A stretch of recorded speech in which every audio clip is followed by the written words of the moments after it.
Chapter 16 As no objection was made to the young people's engagement with their aunt, and all Mr. Collins's scruples of leaving Mr and Mrs Bennet for a single evening during his visit were most steadily resisted, the coach conveyed him and his 5 cousins at a suitable hour to Meryton, and the girls had the pleasure of hearing, as they entered the drawing-room, that Mr. Wickham had accepted their uncle's invitation, and was then in the house. When this information was given, and they had all taken their seats, Mr. Collins was at leisure to look around him and admire, and he was so much struck with the size and furniture of the apartment that he declared he might almost have supposed himself in the small summer breakfast-parlour at Rosings, a comparison that did not at first convey much gratification. But when Mrs. Phillips understood from him what Rosings was, and who was its proprietor, when she had listened to the description of only one of Lady Catherine's drawing-rooms, and found that the chimney-piece alone had cost £800, she felt all the force of the compliment, and would hardly have resented a comparison with the housekeeper's room. In describing to her all the grandeur of Lady Catherine and her mansion, with occasional digressions in praise of his own humble abode, and the improvements it was receiving, he was happily employed until the gentlemen joined them, and he found in Mrs. Phillips a very attentive listener, whose opinion of his consequence increased with what she heard, and who was resolving to retail it all among her neighbours as soon as she could.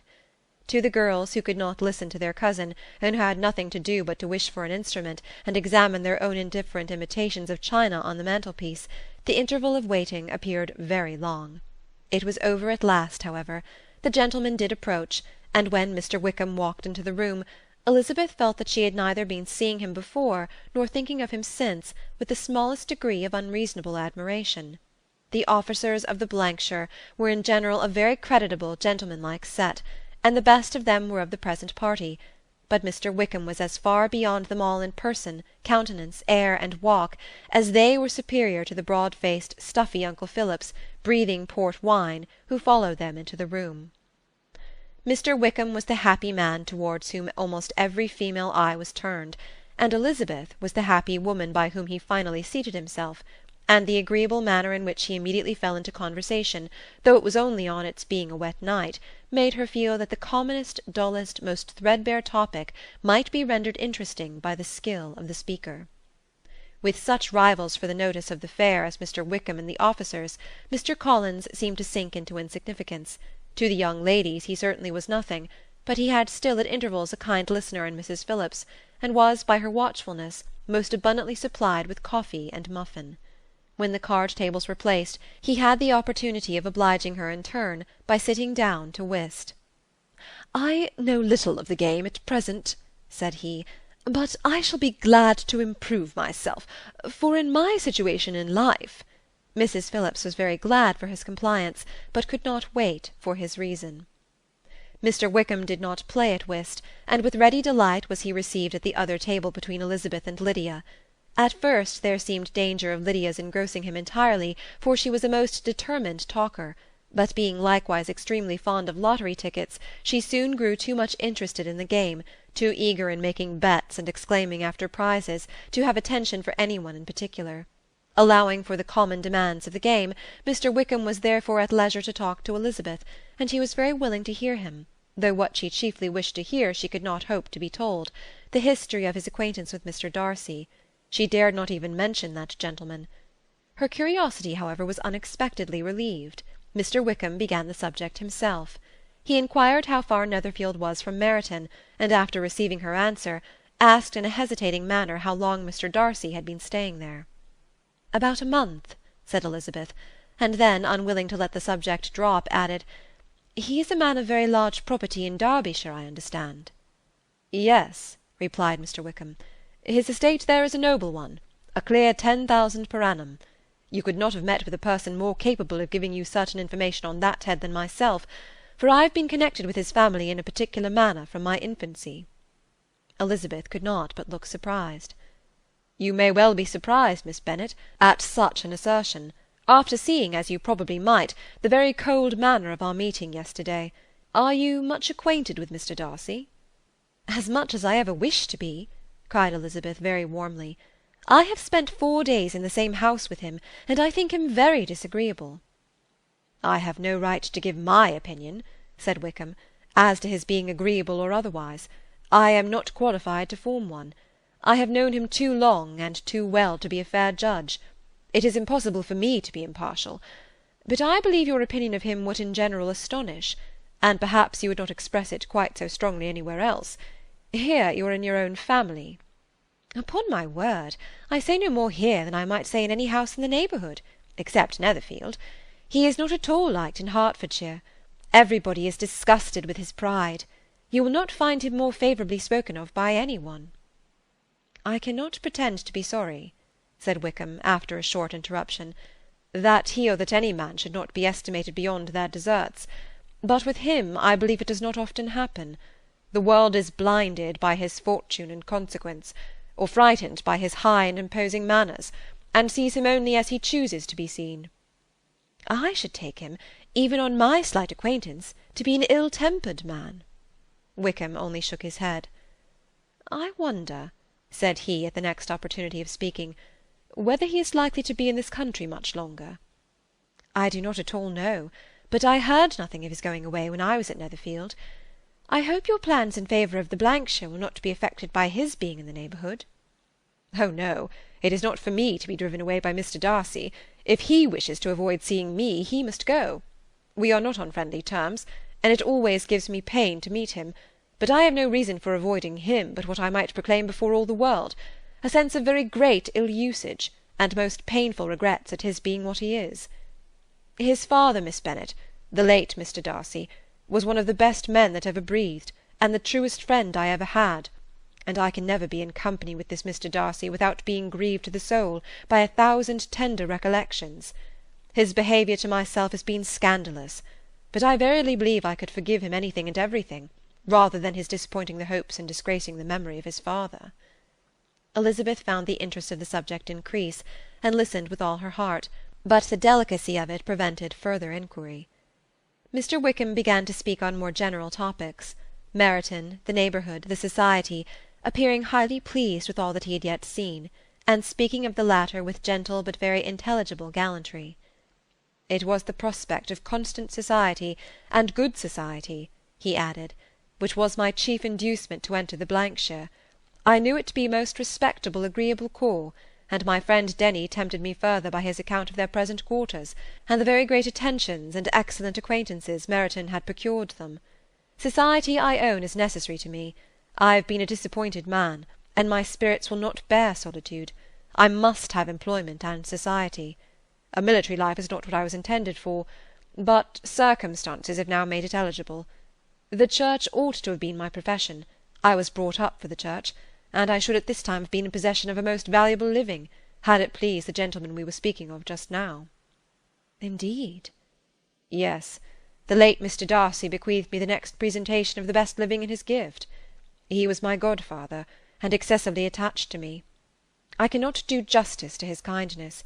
He meant to provide for me amply, and thought he had done it, but when the living fell, it was given elsewhere. Good heavens! cried Elizabeth. But how could that be? How could his will be disregarded? Why did not you seek legal redress? There was just such an informality in the terms of the bequest as to give me no hope from law.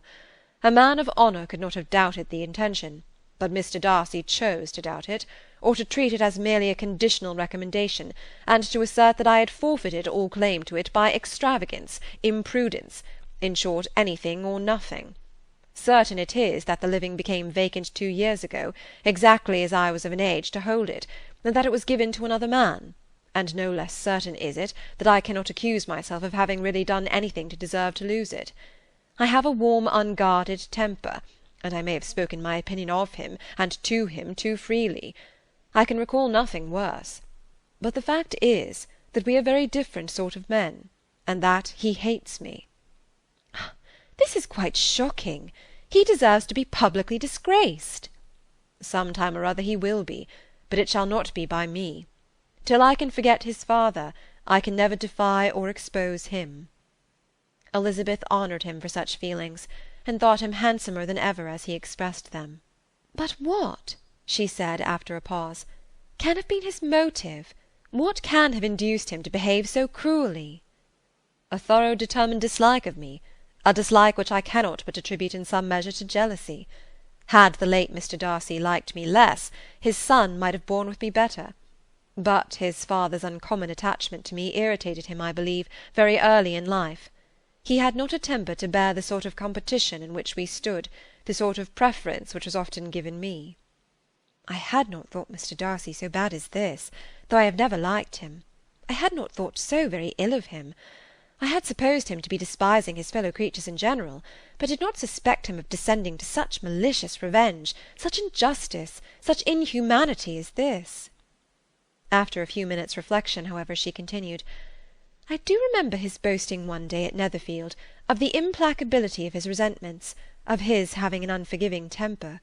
His disposition must be dreadful. I will not trust myself on the subject, replied Wickham. I can hardly be just to him. Elizabeth was again deep in thought, and after a time exclaimed, To treat in such a manner the godson, the friend, the favourite of his father! She could have added, A young man, too, like you, whose very countenance may vouch for your being amiable. But she contented herself with, And one, too, who had probably been his companion from childhood, connected together, as I think you said, in the closest manner. We were born in the same parish, within the same park. The greatest part of our youth was passed together, inmates of the same house, sharing the same amusements, objects of the same parental care. My father began life in the profession which your uncle, Mr. Phillips, appears to do so much credit to, but he gave up everything to be of use to the late Mr. Darcy, and devoted all his time to the care of the Pemberley property. He was most highly esteemed by Mr. Darcy, a most intimate, confidential friend. Mr. Darcy often acknowledged himself to be under the greatest obligations to my father's active superintendence, and when, immediately before my father's death, Mr. Darcy gave him a voluntary promise of providing for me, I am convinced that he felt it to be as much a debt of gratitude to him as of his affection to myself. How strange! cried Elizabeth. How abominable! I wonder that the very pride of this Mr. Darcy has not made him just to you. If from no better motive, that he should not have been too proud to be dishonest, for dishonesty I must call it. It is wonderful, replied Wickham, for almost all his actions may be traced to pride, and pride had often been his best friend. It has connected him nearer with virtue than with any other feeling. But we are none of us consistent, and in his behaviour to me there were stronger impulses even than pride. Can such abominable pride as his have ever done him good? Yes, it has often led him to be liberal and generous, to give his money freely, to display hospitality, to assist his tenants and relieve the poor. Family pride and filial pride, for he is very proud of what his father was, have done this. Not to appear to disgrace his family, or lose the influence of the Pemberley house, is a powerful motive. He has also brotherly pride, which with some brotherly affection makes him a very kind and careful guardian of his sister, and you will hear him generally cried up as the most attentive and best of brothers. What sort of a girl is Miss Darcy? He shook his head. I wish I could call her amiable. It gives me pain to speak ill of a Darcy. But she is too much like her brother, very, very proud. As a child she was affectionate and pleasing, and extremely fond of me, and I have devoted hours and hours to her amusement. But she is nothing to me now. She is a handsome girl, about 15 or 16, and I understand highly accomplished. Since her father's death her home has been London, where a lady lives with her and superintends her education. After many pauses and many trials of other subjects, Elizabeth could not help reverting once more to the first, and saying, I am astonished at his intimacy with Mr. Bingley. How can Mr. Bingley, who seems good humour itself, and is, I really believe, truly amiable, be in friendship with such a man? How can they suit each other? Do you know Mr. Bingley? Not at all. He is a sweet-tempered, amiable, charming man. He cannot know what Mr. Darcy is. Probably not, but Mr. Darcy can please where he chooses. He does not want abilities. He can be a conversable companion if he thinks it worth his while. Among those who are at all his equals in consequence, he is a very different man from what he is to the less prosperous.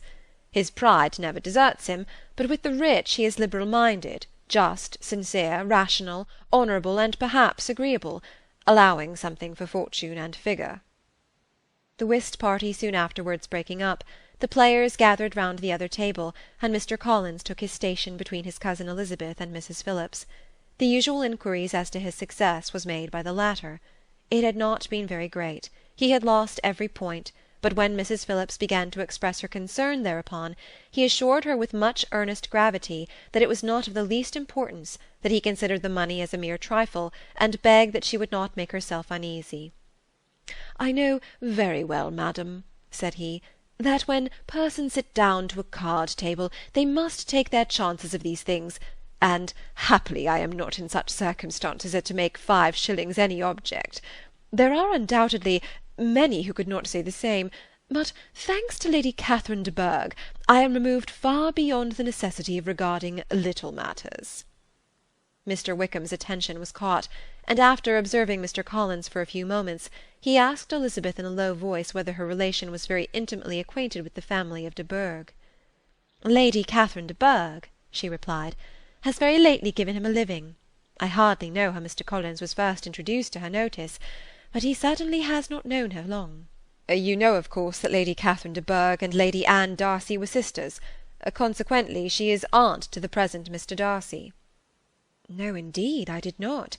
I knew nothing at all of Lady Catherine's connections. I never heard of her existence till the day before yesterday." "Her daughter, Miss de Bourgh, will have a very large fortune, and it is believed that she and her cousin will unite the 2 estates." This information made Elizabeth smile, as she thought of poor Miss Bingley. Vain indeed must be all her attentions, vain and useless her affection for his sister and her praise of himself, if he were already self-destined for another. "Mr. Collins," said she, "speaks highly both of Lady Catherine and her daughter, but from some particulars that he has related of her ladyship, I suspect his gratitude misleads him, and that in spite of her being his patroness, she is an arrogant, conceited woman." "I believe her to be both in a great degree," replied Wickham. "I have not seen her for many years, but I very well remember that I never liked her, and that her manners were dictatorial and insolent. She has the reputation of being remarkably sensible and clever, but I rather believe she derives part of her abilities from her rank and fortune, part from her authoritative manner, and the rest from the pride for her nephew, who chooses that every one connected with him should have an understanding of the first class." Elizabeth allowed that he had given a very rational account of it, and they continued talking together, with mutual satisfaction, till supper put an end to cards, and gave the rest of the ladies their share of Mr. Wickham's attentions. There could be no conversation in the noise of Mrs. Phillips's supper-party, but his manners recommended him to everybody. Whatever he said was well said, and whatever he did, done gracefully. Elizabeth went away with her head full of him. She could think of nothing but of Mr. Wickham, and of what he had told her all the way home, but there was not time for her even to mention his name as they went, for neither Lydia nor Mr. Collins were once silent. Lydia talked incessantly of lottery tickets, of the fish she had lost and the fish she had won, and Mr. Collins, in describing the civility of Mr. and Mrs. Phillips, protesting that he did not in the least regard his losses at whist, enumerating all the dishes at supper, and repeatedly fearing that he crowded his cousins, had more to say than he could well manage before the carriage stopped at Longbourn House. Chapter 17. Elizabeth related to Jane the next day what had passed between Mr. Wickham and herself. Jane listened with astonishment and concern. She knew not how to believe that Mr. Darcy could be so unworthy of Mr. Bingley's regard, and yet it was not in her nature to question the veracity of a young man of such amiable appearance as Wickham. The possibility of his having endured such unkindness was enough to interest all her tender feelings, and nothing remained therefore to be done but to think well of them both, to defend the conduct of each, and throw into the account of accident or mistake whatever could not be otherwise explained. "They have both," said she, "been deceived, I dare say, in some way or other, of which we can form no idea. Interested people have perhaps misrepresented each to the other. It is, in short, impossible for us to conjecture the causes or circumstances which may have alienated them, without actual blame on either side." "Very true indeed. And now, my dear Jane, what have you got to say on behalf of the interested people who have probably been concerned in the business? Do clear them too, or we shall be obliged to think ill of somebody." "Laugh as much as you choose, but you will not laugh me out of my opinion. My dearest Lizzy, but do consider in what a disgraceful light it places Mr. Darcy, to be treating his father's favourite in such a manner, one whom his father had promised to provide for. It is impossible. No man of common humanity, no man who had any value for his character, could be capable of it. Can his most intimate friends be so excessively deceived in him? Oh, no! I can much more easily believe Mr. Bingley's being imposed on, than that Mr. Wickham should invent such a history of himself as he gave me last night. Names, facts, everything mentioned without ceremony. If it be not so, let Mr. Darcy contradict it. Besides, there was truth in his looks. It is difficult indeed. It is distressing. One does not know what to think. I beg your pardon, one knows exactly what to think. But Jane could think with certainty on only one point, that Mr. Bingley, if he had been imposed on, would have much to suffer when the affair became public.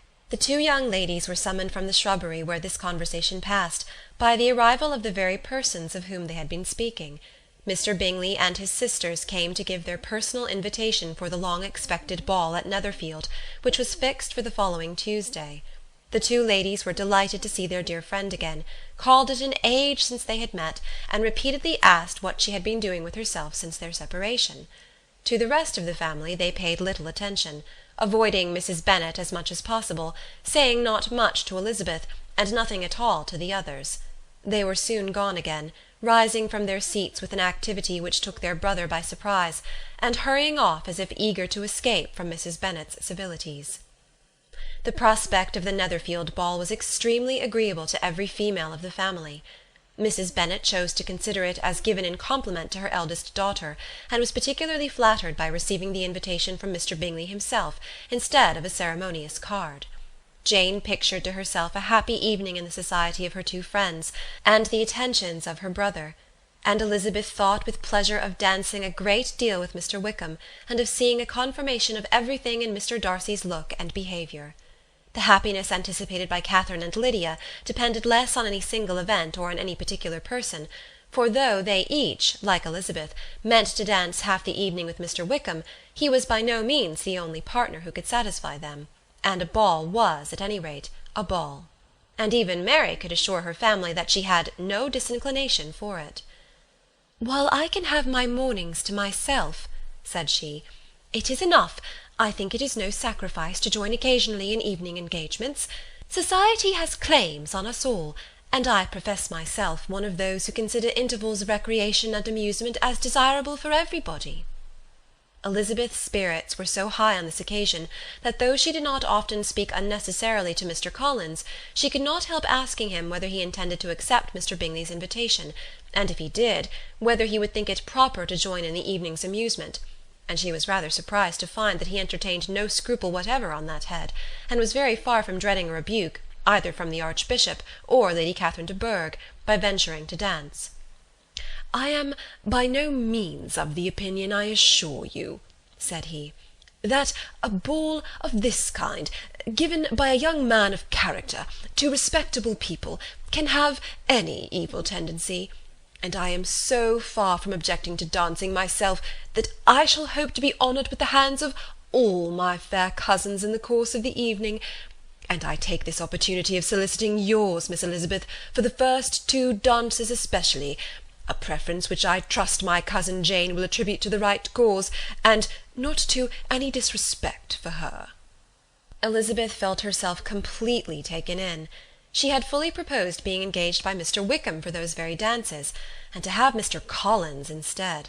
Her liveliness had never been worse timed. There was no help for it, however. Mr. Wickham's happiness and her own were perforce delayed a little longer, and Mr. Collins's proposal accepted with as good a grace as she could. She was not the better pleased with his gallantry from the idea it suggested of something more. It now first struck her that she was selected from among her sisters as worthy of being mistress of Hunsford Parsonage, and of assisting to form a quadrille table at Rosings, in the absence of more eligible visitors.